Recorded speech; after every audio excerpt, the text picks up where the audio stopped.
G'day there, you're watching the Aussie BIM Guru. Today I've got a tutorial in Revit. It's another one of my family masterclasses. Now this one's a really long one. Someone asked me how I build windows. Now these are pretty complicated families. They have a lot of components to think about. Sills, panels, reveals, architraves. I decided to go all out and just cover a full start to finish window. So if anyone's got an hour and they want to learn how to build a really smart family, I've got a video for you. Might not be a video for you if you're looking for a really quick video, so just warning you now, if you haven't looked at the time down the bottom, which is about an hour, it might not be the video for you. But I hope that this helps people who are really looking to advance their understanding of nested families in Revit, and also just how to put together a really functional, user-friendly family. So I'll teach you a lot about how to protect parameters from breaking in this case as well. You'll even see a few scenarios where I have to go and think about things a bit more deeply than I expected in order to stop the sills in our families, in this case, from just shrinking into nothing and then going negative as well. Anyway, look forward to this one. I'm using Revit 2020 in this case, but this family could be built in pretty much any build of Revit where the family editor works this way. So let's jump in. So today's goal is going to look a little bit like this. We're going to build a fairly intelligent window family that has swappable panels and also an internal trim and an external sill, which can be controlled by the properties of the wall depth and also turned on and off at will. So in this case, I do actually manage my windows in a fairly special way. I always recommend breaking down your windows into types based on their configuration of panels. So in this case, for example, if you have a window that's 3x1, make a 3x1 window. Don't try to put all your optional panel configurations into one big giant superfamily, because this thing will just get so complicated and so heavy. Whereas if you can just dictate the frame as the standardized component of the window, it makes things so much easier. But today we'll just look at doing a 2x2 window, so the frame will be native and the panels will be nested. All right, so let's get cracking. So I'm going to make a new family, and I'm going to make it a metric window. Very important that you pick a window because you're going to want this thing to be hostable to a wall, which most windows are. Okay, so we just start with essentially a width and a height with a sill height. So it's important to understand in Windows the relationship between the sill. In this case, the sill is typically a special reference plane where the window will understand its relationship to its sill height in the project and also its head height as well. So you're not really going to want to muck around with these references. Now I believe you can delete the sill height, which isn't great. I would just recommend leaving it in there and treating it as the true sill of the window. By default, you'll have an opening in the window as well, which is cutting the wall naturally. So to begin with, maybe what we can do is just set up the parameters for our framing zone, and then we'll have a look at the sill after that. So this is going to be the outside of our window opening. Now some companies might wish to also add tolerance around the frame when they're getting really detailed. I'm just going to model the frame directly off of the window itself. So in this case, I'm just going to make my frame 50mm wide. And I'm just copying and pasting one reference plane on either side. Now we are going to be doing a 2x2 window here, so I am also going to go and copy, I guess, a central frame in this case, off of the center. Now it's up to you how you want to set out this center frame. Maybe you might have an offset frame, so you may not want to center it upon the middle of the window family, because it's going to be easier to move this thing later. For now, yeah, I might actually do an offset frame just to show how it's done. I think that's probably more valuable.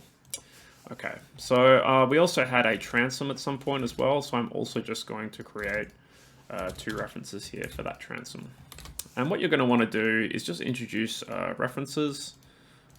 dimensions to those reference planes. Now it's up to you where you dimension these references. Often in plan, I'll set out all my plan dimensions, and in elevation, I'll set out all my elevation dimensions.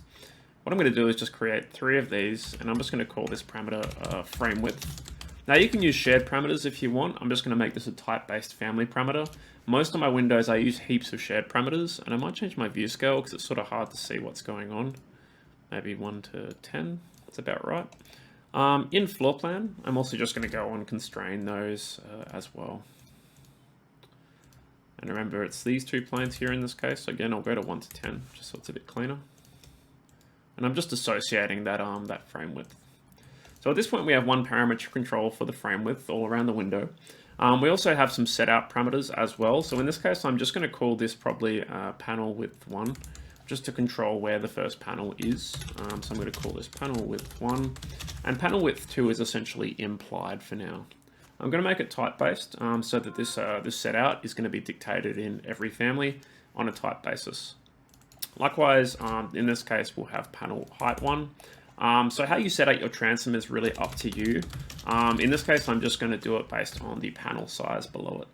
And we can always build a formula for transom height because we are going to need these panel heights for the nested panels anyway. The next thing we want to do is actually model our frame as well. So in this case, I'm going to just make an extrusion in elevation.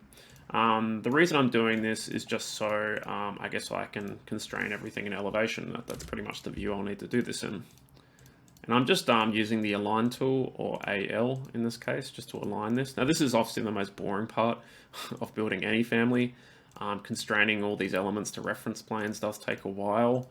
It would be nice if there was a faster way to do this where it just has a better intuition as to how we want to constrain things. You can sort of draw lines over reference planes and it will give you optional snaps, but I find that often it gets it wrong and it actually tries to constrain you to things that aren't references, for example, the open and cut, which you really don't want to constrain yourself to in this case.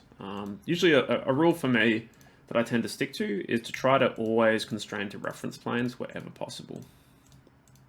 But at this point we have a frame. Now you are going to want to obviously inset the frame a little bit as well. Chances are you'll probably have an inset sill that doesn't necessarily just hang off the edge of the building. What I might do is just make this a 240mm wall, just so it better reflects a standard cavity construction. So you can actually modify the properties of the host wall inside a family. In this case, we're dealing with the exterior side of the wall, so I am going to host this to the exterior side. And I'm going to model one reference plane, which is going to be my sill setback. I'm going to make it maybe just a weak reference. And I'm going to make sure I'm dimensioning to the exterior plane. And I'll just call this sill setback. So in this case, we might set up a relationship for this based on whether it has a sill or not, because it's probably going to be set out differently depending on the sill condition.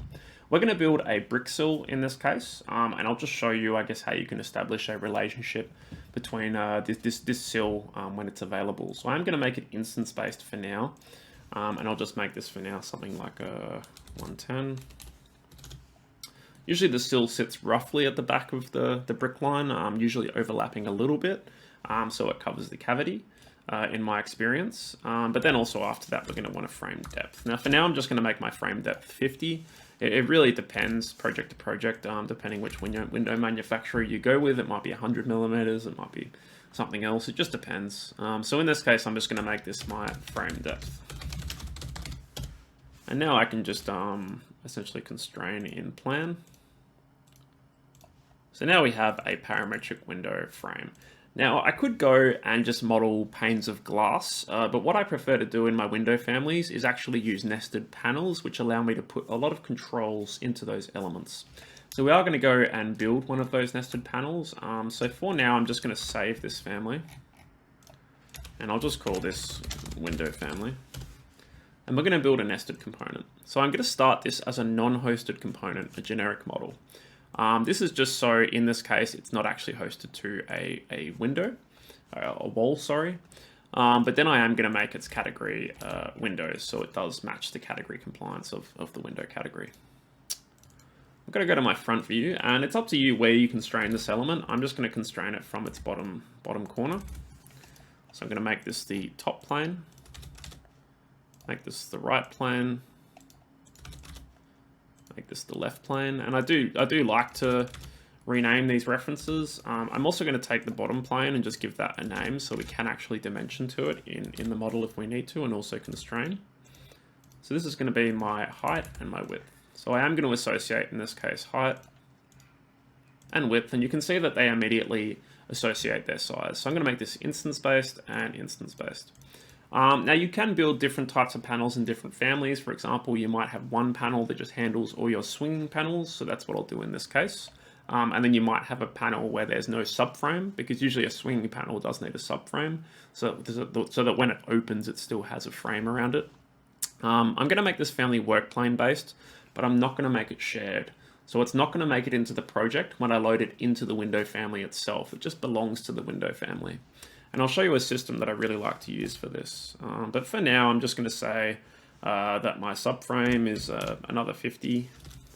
And again, we can nest this parameter at the next level. So if you do want to make it a parametric subframe size, that's fine. Don't worry, we will do that. And in this case, I'm just going to do essentially the same thing I did with my window. I'm just going to associate some parameters. And I'll just call this subframe width. And I'll go to floor plan and do the same thing. Now I should probably put my width in this view, so what I might do is just go back to front view, delete the width parameter, and reassociate it in floor plan. It's important to think about where we're going to set out our frame from as well.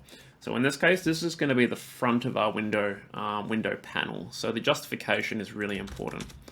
So we are actually going to be setting back a frame and also a pane of glass. So we are going to have to think about that set out. For now, I'm just going to say this is going to be like a subframe depth. So again, I'm going to associate a subframe depth parameter.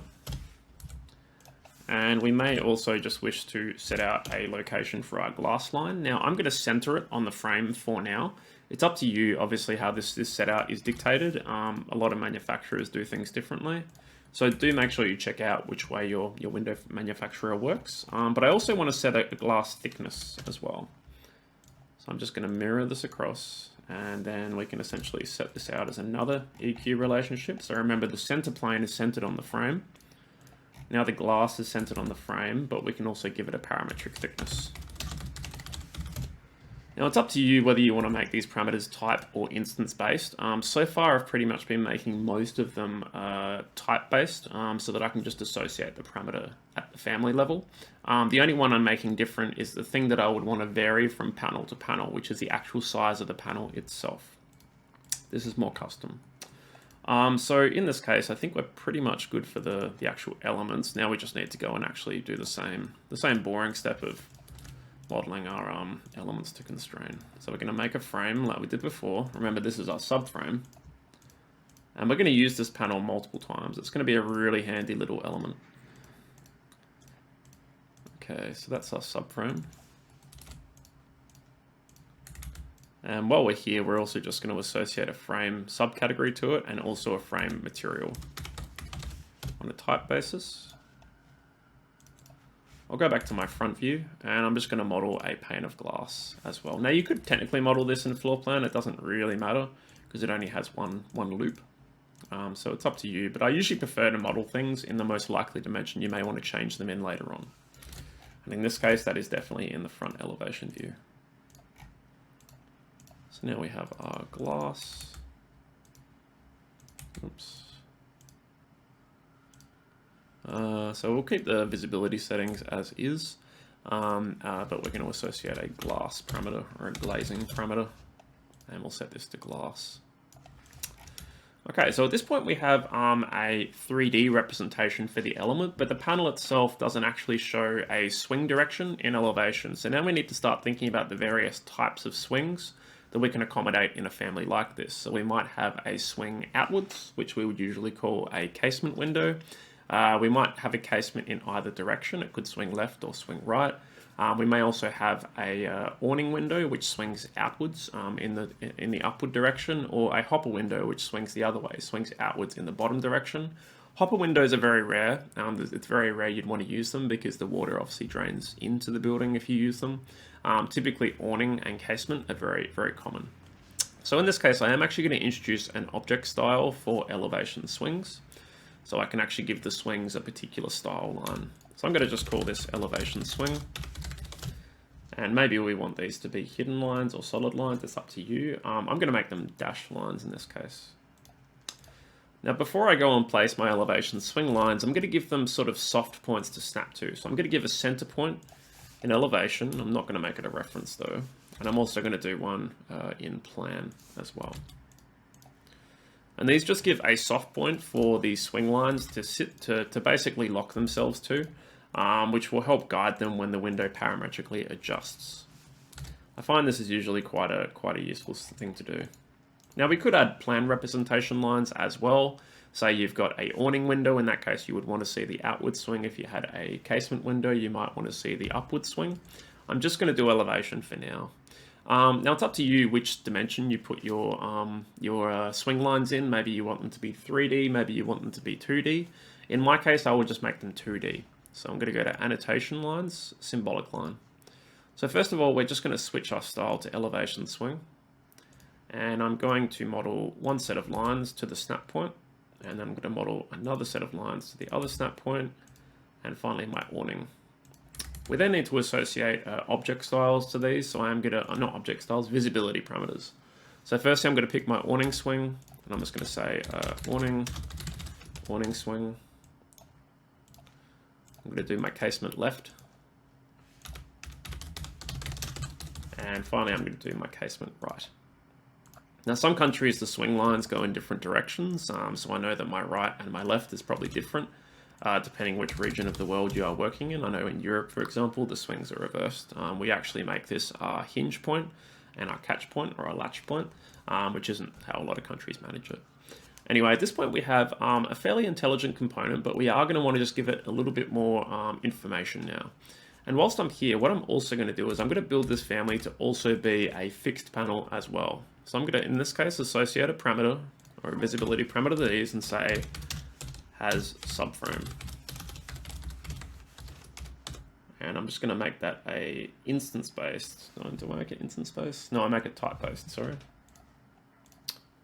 And I'm also going to want to model a full pane of glass for when I have a fixed panel instead. So this is when I don't have a frame. So we are going to establish a relationship between the framed and non-framed elements using a formula. I'll just also make sure I've got the glass on this. Make sure there's a visibility parameter for it, which is a fixed panel. And also the subcategory of glass. At that point, I'm just constraining. There we go.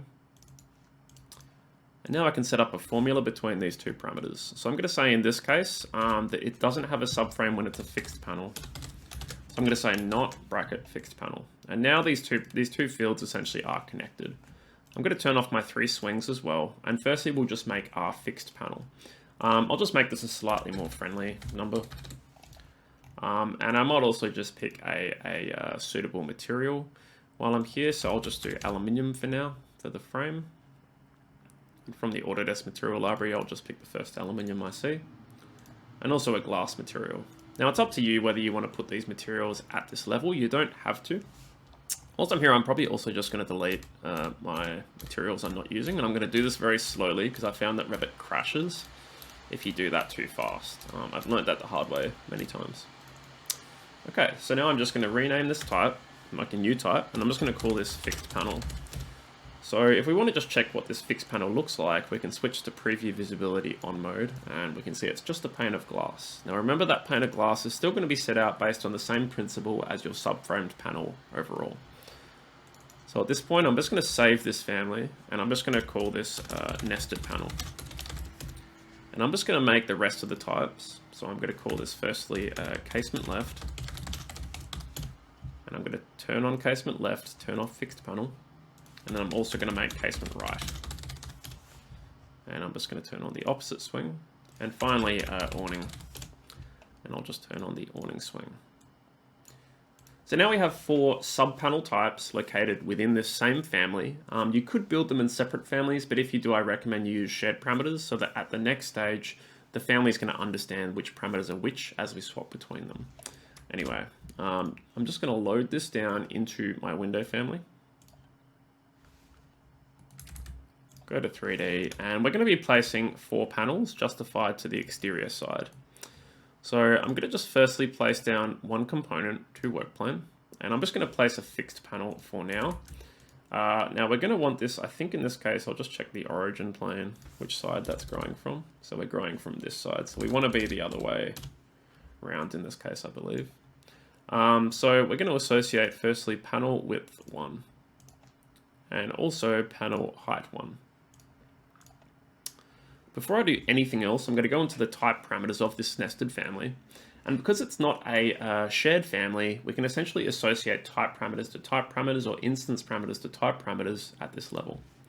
Firstly, I'm just going to create another associated material parameter for both of these. And this will create a parameter we can control at the overall family level. I can also create parameters for things like the glazing thickness if I want to control this at the main family level. And in this case, for now, I'll say the subframe depth is equal to the frame depth. We'll just match those. And you can also add a subframe width if you wish. So maybe we do want to do that. Maybe we'll just say subframe width. And we'll associate that there. It's up to you whether you want to make the frame, say like half the frame depth or something like that, which is probably more of a common setup for a window. For now, I'm just going to keep it simple. I believe everything else is probably fine. We probably don't want to dictate these parameters. They're really set on a type basis. So depending which type we use, it will change the parameters. But the rest are going to be locked in by the overall family because they're common parameters to the family itself. So I'm going to copy this across and I'm going to establish a new parameter. In this case, panel width 2. I'm going to copy these two panels back one level. And I'm going to go into exterior view and set their work plane to this line. I'm also going to associate a new parameter for them, which is panel height 2. Because we want those to be controlled by whatever the excess height is. I can also take these two panels and also just associate them to this level. Because they're work plane based, it's really easy to do that. Finally, I'm just going to constrain these elements. So currently the sizes won't be correct for panel 2 or height 2. But we're going to go and fix that using some formulas. Now currently all these panels are fixed, remember. So it can be a little bit hard to set these out, but remember there is a front line. In this case, I believe I've actually probably put these the wrong way around, which is interesting. So I probably do need to just go and add a flip control to them to fix that. So yeah, it is important to understand which way your windows are facing. So actually my origin is on the left and the front. So I haven't quite got this right. So I'm going to go and fix that by introducing two flip controls, one here that can flip it either way. And then we should be able to really easily see what we need to do now. Okay, so in that case, I think that should, yeah, there we go. So now the origin of the family is here. I have technically mirrored the components, which I guess is, not ideal, but in this case it should work anyway. So it does mean that I guess my casement swings will be a little bit incorrect. So I might actually be better off just fixing that by demirroring my families. So I think that's going to be a little bit confusing. So I'm going to unmirror in this case. Okay, so that's correct now. So now I want to unmirror these. So we want the origin to be in the same relative position as it was before. So now we're going to constrain on the left instead. Okay. So maybe you might wish to build your panels the other way. It's up to you, whatever you think is most simple. But at this point we've constrained them to at least one side and the bottom is naturally constrained by the work plane. So now we just need to add the formulas in order to determine the sizes of the remaining panels. So we're going to use formulas for this. So we're going to think about this. So I'm just going to lay it out so I can see my panel on the side. So in this case, width 2 is going to be equal to the overall width minus 3 frames and panel width 1. Now we could, in this case, maybe just set panel width 1 to always be half of the window in its setout. So we could do something a little bit more complicated if we wanted to. We could introduce nested formulas to give the user the option to center this panel.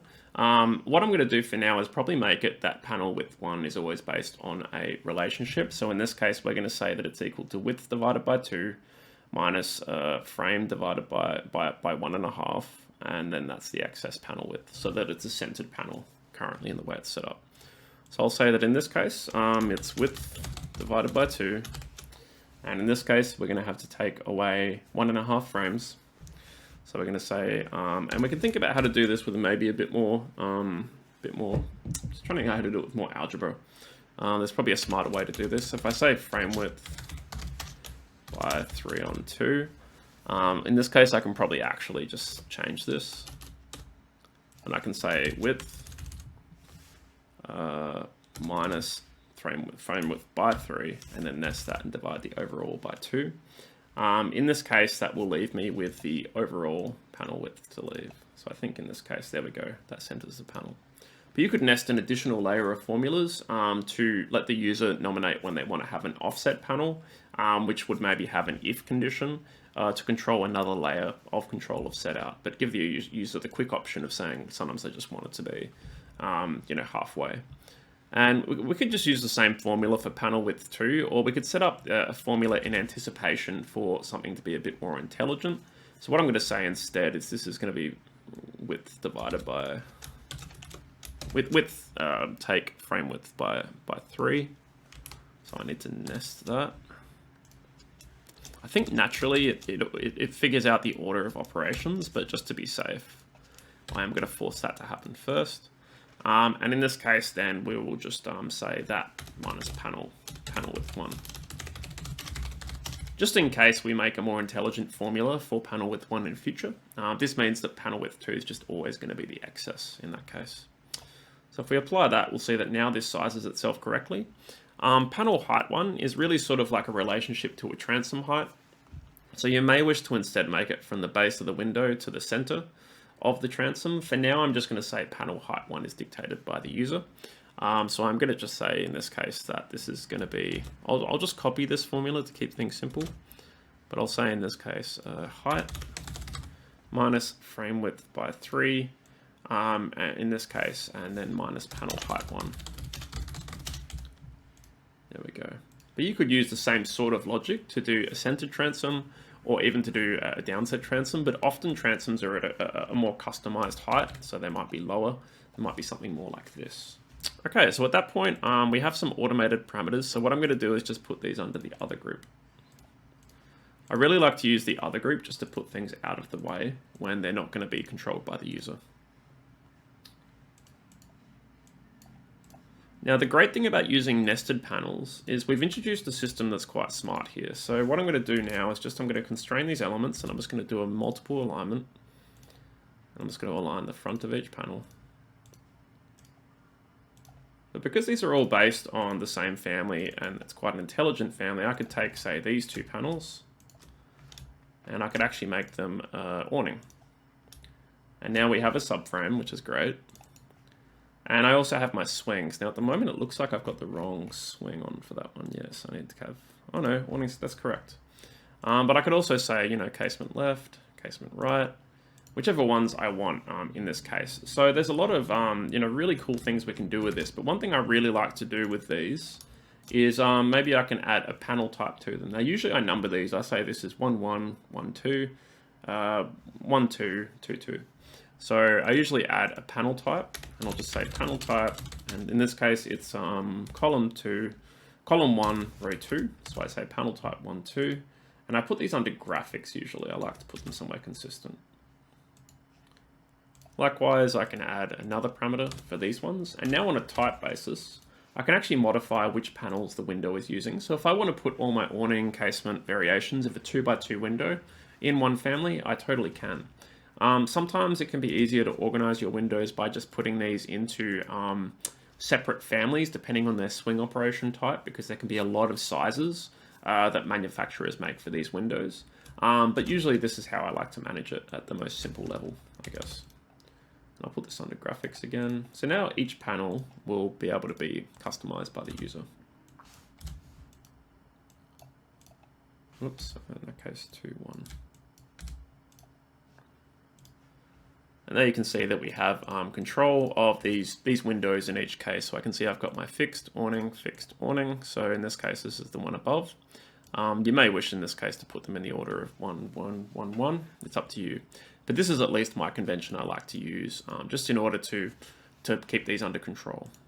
So at this point, we've created some fairly intelligent window swingable components, at least in elevation, that we can do lots of variations for. Let's now look at the window sill. So you can actually control the reveal material. That's one thing a lot of people probably don't realize. So if I add a new material, and I'll just call this external reveal, and probably maybe instance based, and I make it a material parameter,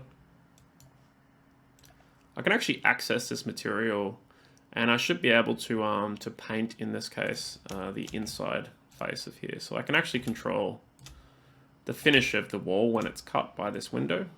I believe that works. And then if I just find, say, a material that I like, maybe I'll just find a paint finish of some sort.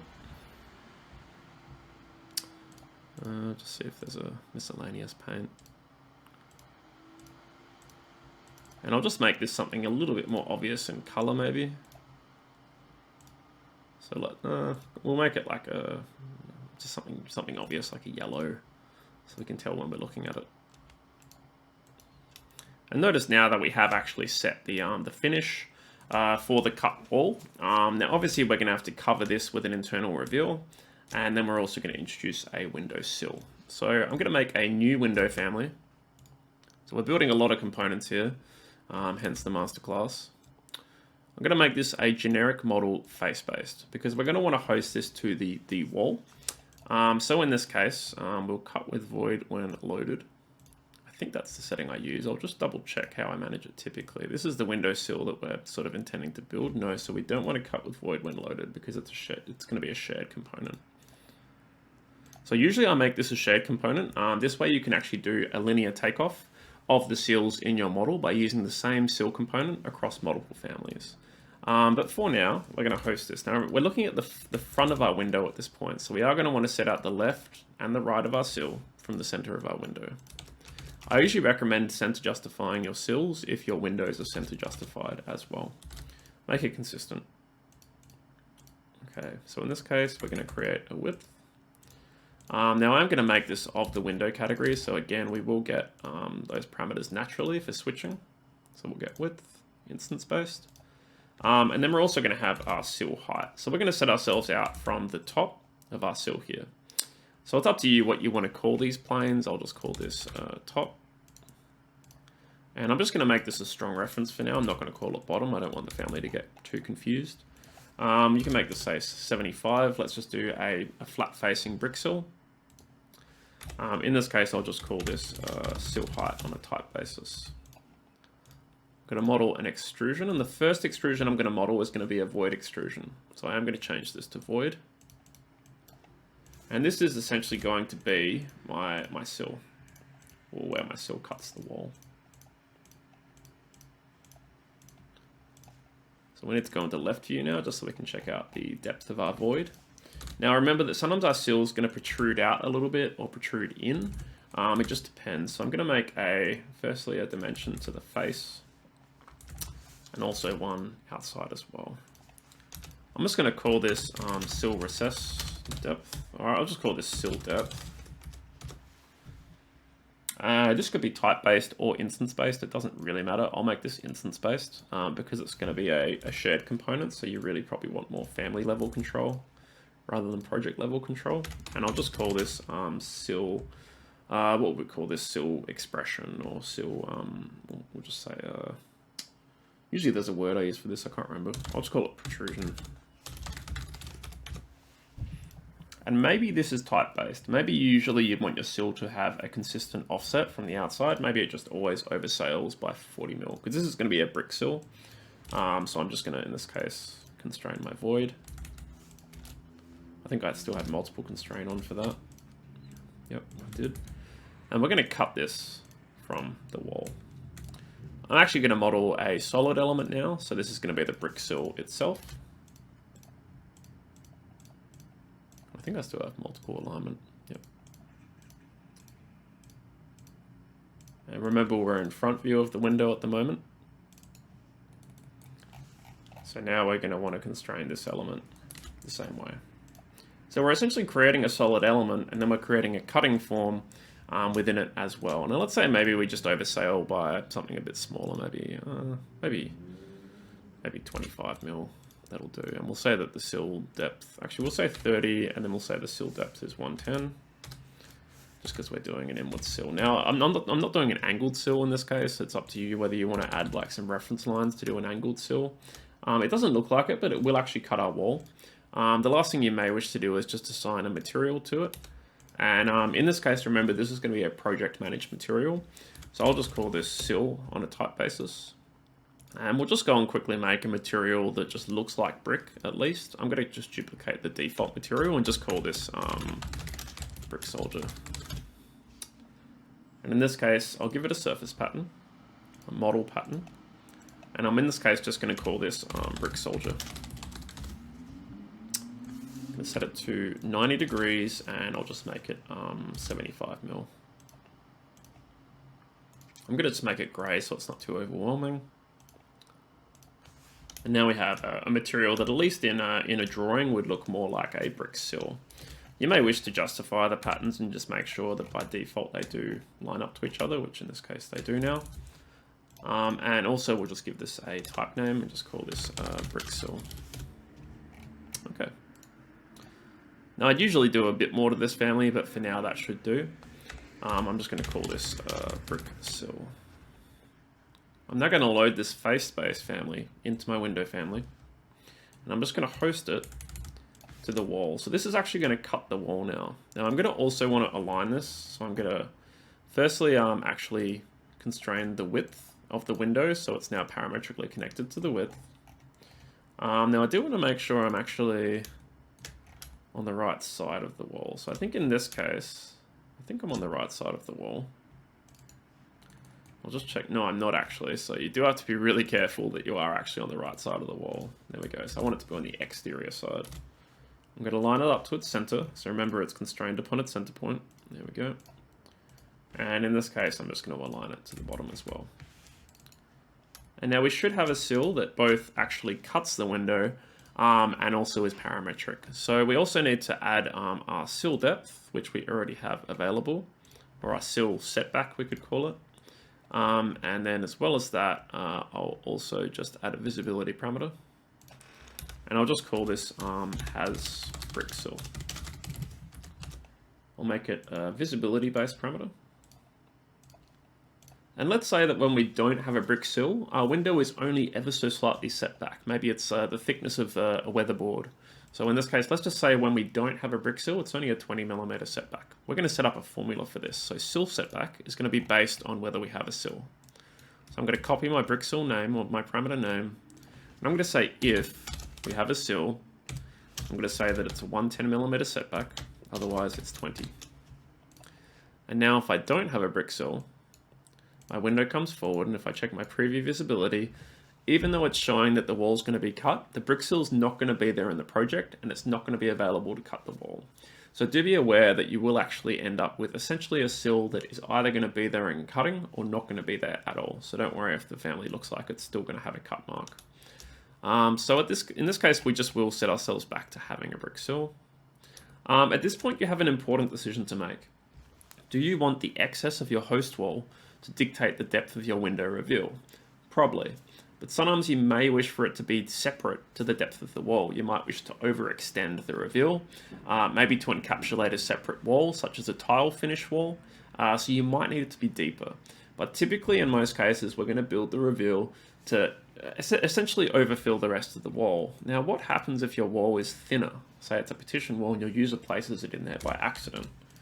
Well, in this case, we're going to have a few problems here, actually. We're going to see a few things break in this case, but if my wall gets shallower, it's going to try and fix my formula, unfortunately. So what would happen, because I do have some formulas involved here, we're going to have some challenges with actually hosting some of these elements. But eventually you would run out of this zone, and your reveal would just break because it would go in on itself. So in this case, what I'm going to do instead is I'm going to find a way to set a more safe, parametric way to control this element. Now, first of all, I'm going to build a profile because I'm going to build an Architrave reveal that goes around the window. So another family. So we're building a lot of families in this tutorial. I'm going to make a profile, just a generic profile. And I'm going to make this my Architrave. So maybe this is about, I don't know, 100 mil. Give it a tiny bit of articulation. Cool. I'm going to save that. And I'm just going to call this Architrave profile. And then we're going to make another family. In this case, I'm actually going to begin with my window nested panel probably, and just clean it down so that we have a little bit of the work already done for us. going to save the family. I'm going to call this nested reveal.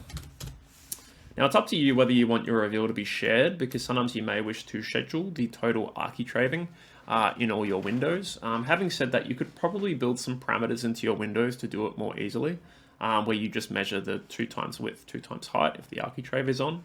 There's a lot of ways to do it, but in this case I'm just going to build it as a non-shared component, so it's just there for graphical purposes. So I'm just going to clean this family down a little bit. I'm just going to call this architraving and reveal. And I'm just going to take a few of these parameters out that we're not using. So we don't need these subframe sizes. We just want the width and the height. We only need one material, and in this case, it's going to be like a painted finish. It's not going to be necessarily a not going to be an aluminium, because now we're working internally. So I'm just going to use, in this case, a paint finish. And we could make this type-based or instance-based. It's up to you. I'll make it instance-based in this case. And then we're obviously not really too concerned with swings in this case, because it's not really a window. So we do need to go get rid of those swing lines. But what we've done is we've just salvaged a little bit of the work involved in setting up some of these reference planes. So we don't need the frame planes. We don't need the height planes. We just need our width planes. And we do need a depth in this case as well. So we have 2 parameters in that case. So this is going to be the depth of our reveal.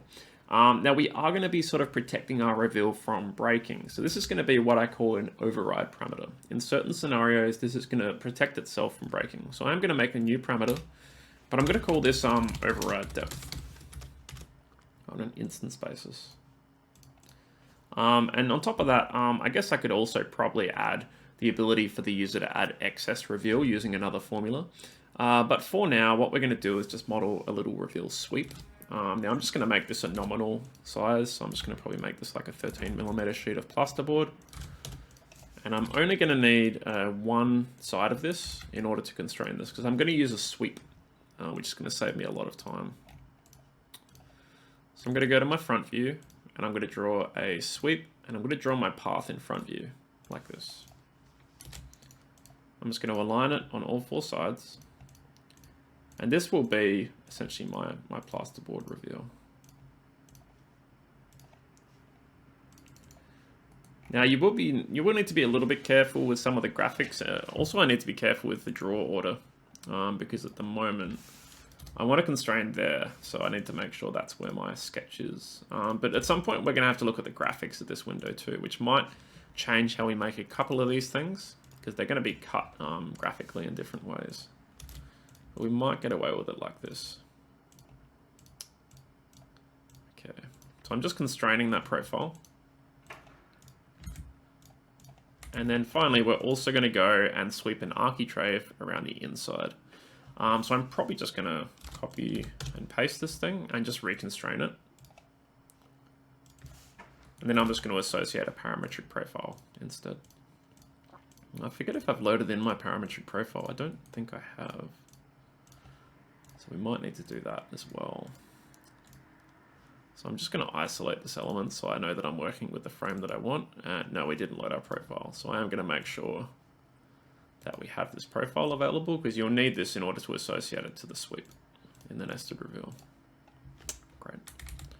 Cool. So now the difference we're going to make here is I'm going to select profile, and I'm actually going to pick my architrave profile instead. I'm going to go back to floor plan and just make sure this is actually sitting properly. It is, that's fine, but we do want to edit the work plane of the sweep to the back.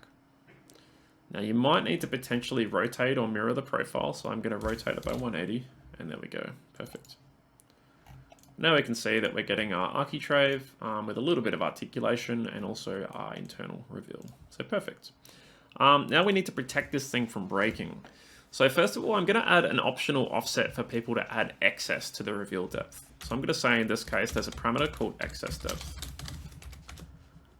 There's also going to be a parameter, which is the depth that the user informs the reveal to be. In this case, this is going to be informed by the depth of our actual wall. So we're going to make this an instance parameter. Remember that the depth is actually tied to pretty much nothing right now. So I'm going to make the depth for now 80mm. Now I'm also in this case going to check when the depth is less than a tolerable depth, which is like 5mm maybe.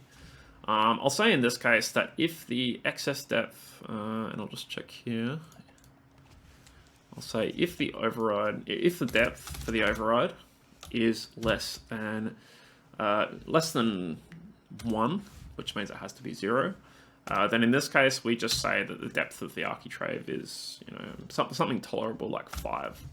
Otherwise, it is depth, and in this case, it's going to be depth plus excess depth.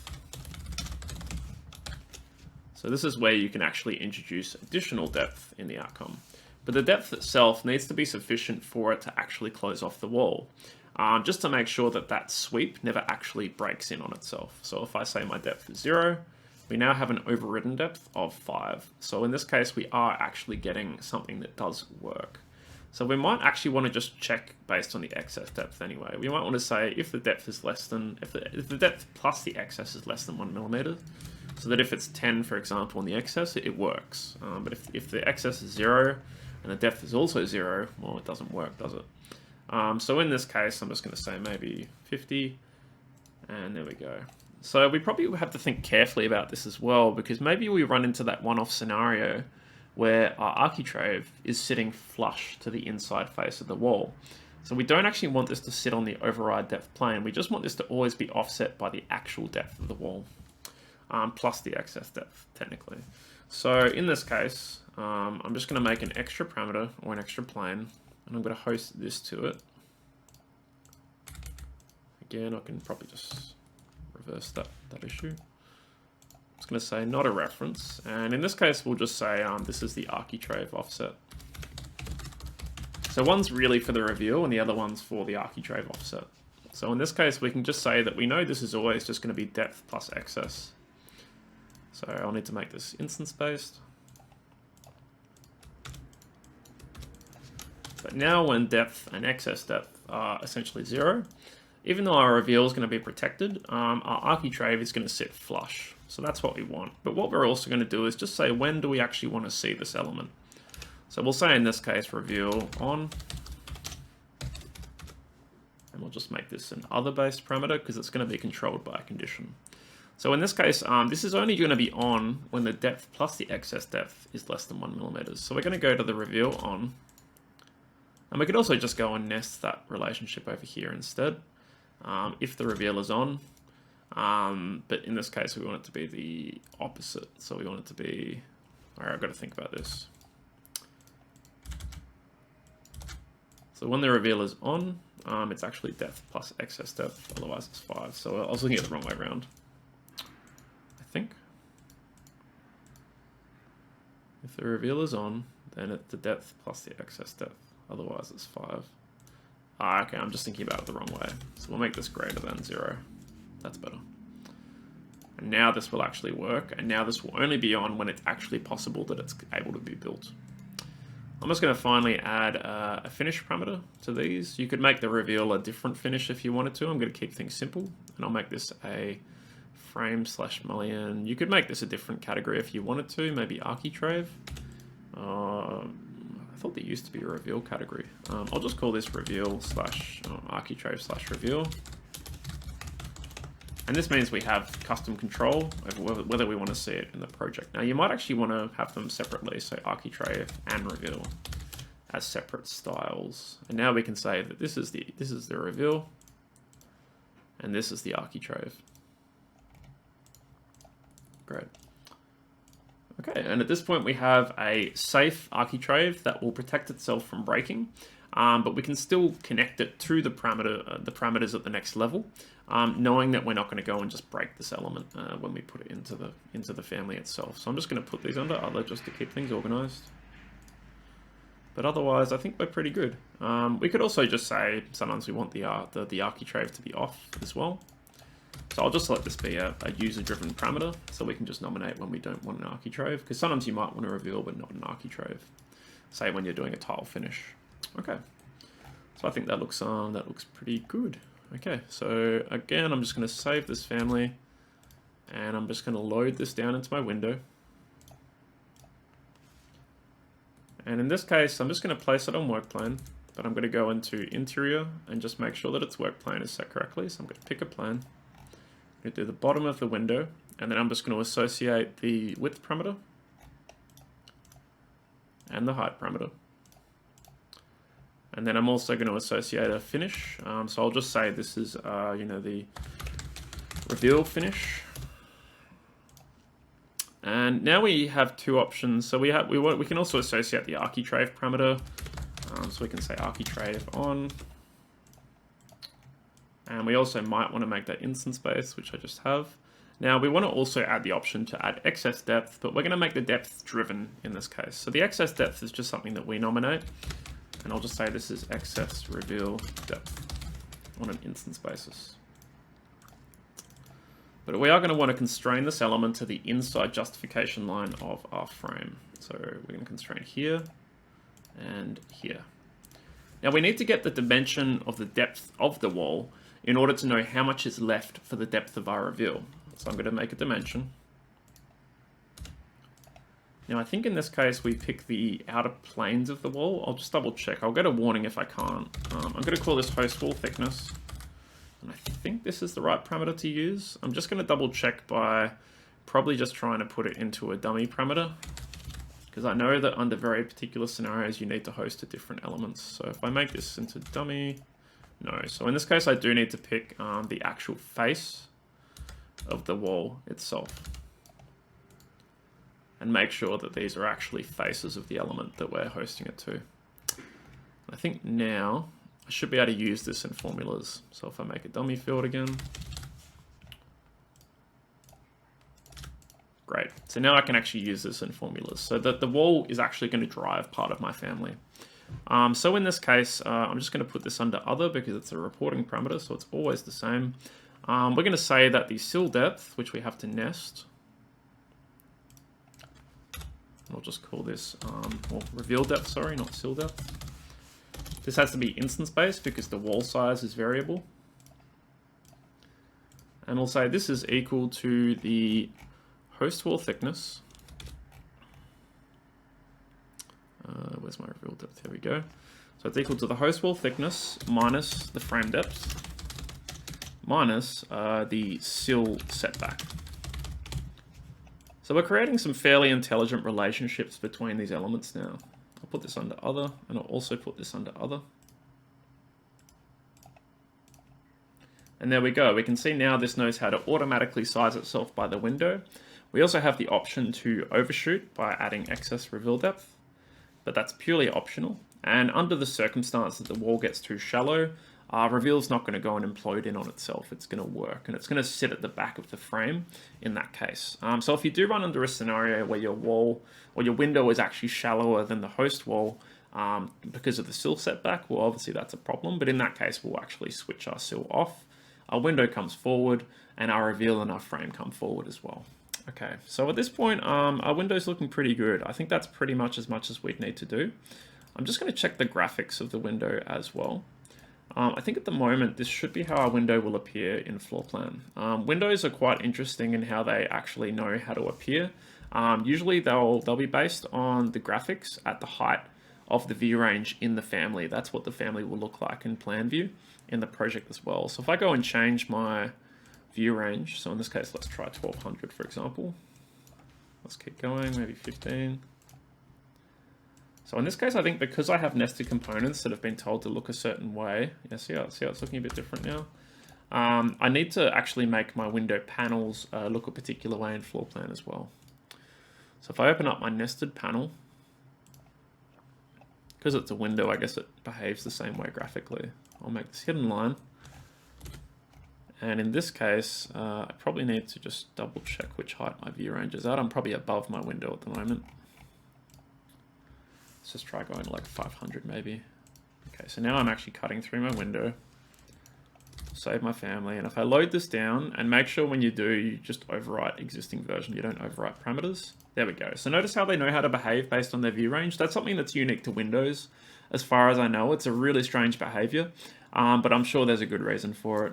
As always with Revit, there's always a reason for these things. At this point, I think we're pretty good. I think our window is behaving really well. It's got some really smart reusable components, and it's set up quite well. So the last thing we want to do is just make some sizes. So in this case, let's just say that one size is going to be 900 by 1800. Maybe our panel height 1 can be 600 in this case, and because it's parametric, of course everything updates. I'm just going to make a new family, and I could just call this whatever I want. It's an awning window, so I'll say W awn, and then I'll just say this is 900 by 1800. Maybe I'll just make one more type that's a fixed window, and in this case I'll say it's 600. Maybe it's 1200 by 1200. It's a square window. I'll say that the height, panel height 1, around about centered, so I'll just try 12 by 12. Probably needs to be a little bit less. I think we have to take out one of the frames to make that centered, roughly. And remember, in this case, you can actually switch these panels. Finally, I'll make a casement, so I'll just do WCSM, and I'll make this one maybe 18 by 18. I'll make 600, and in this case I'll just pick casement right, casement left. So we have 2 casement windows in that case. Depending which way you want to swing them, I could reverse that. Probably makes more sense to do it the other way. Great. So at this point we have a pretty smart family. The last thing to do is just give it a clean up.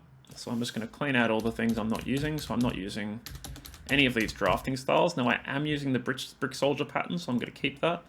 Line pattern wise, I'm really not using many of them. I'm really just using dash for the window swing.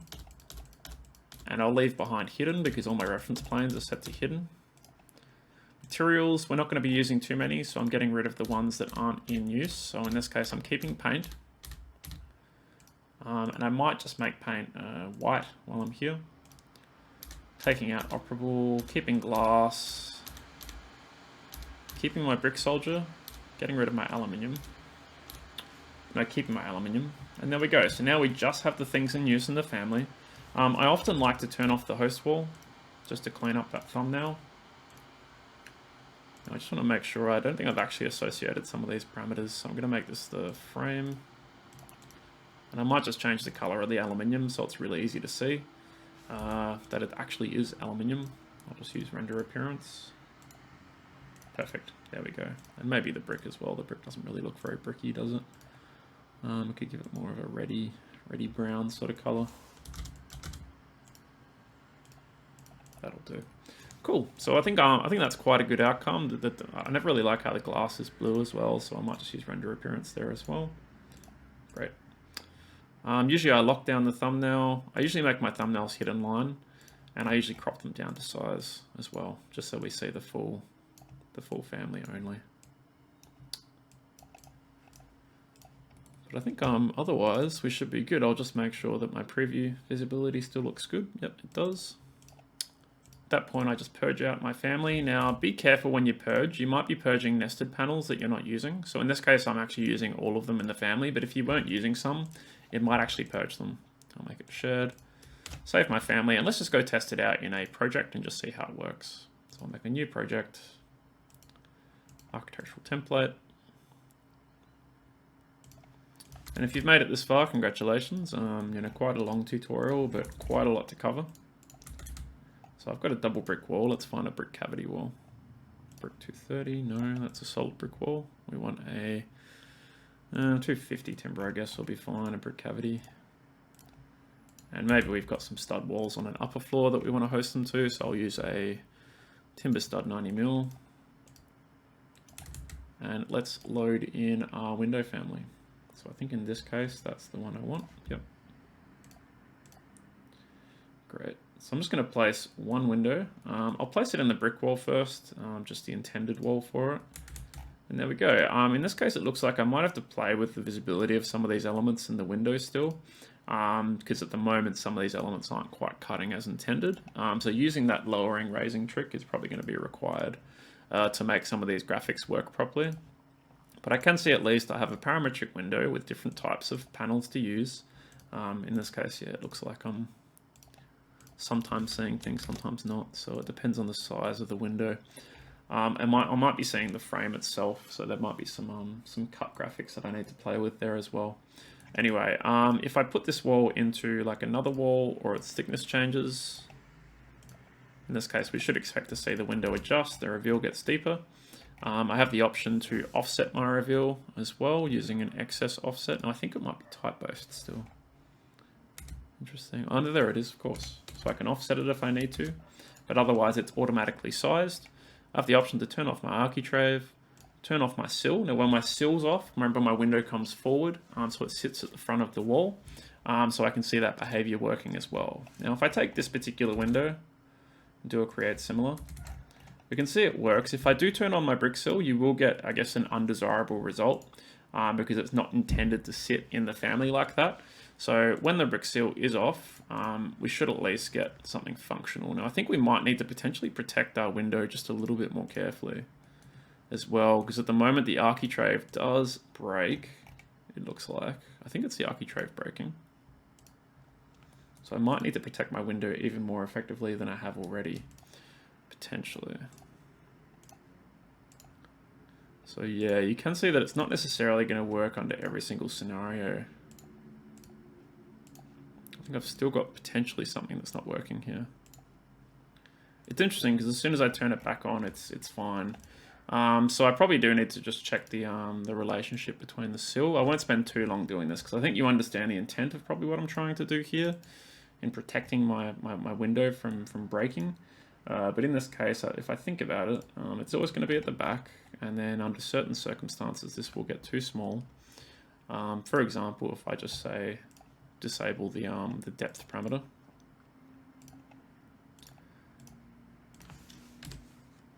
It works when it's 0. I'm just wondering if maybe, yeah, sometimes it becomes negative, that's why. So I just need to make sure that that can never be negative. So I'm actually going to have to add another parameter to protect that at another level. So I'm going to say in this case, depth override is going to have to be a thing here as well. So we're going to say in this case that if the depth is less than 0, it's 0. Because that formula actually lets it go below 0. I'm pretty sure that's what's going wrong here. So where's depth? Reveal depth. Again, if you've lasted this long, well done. Because yeah, I'm going quite deep here.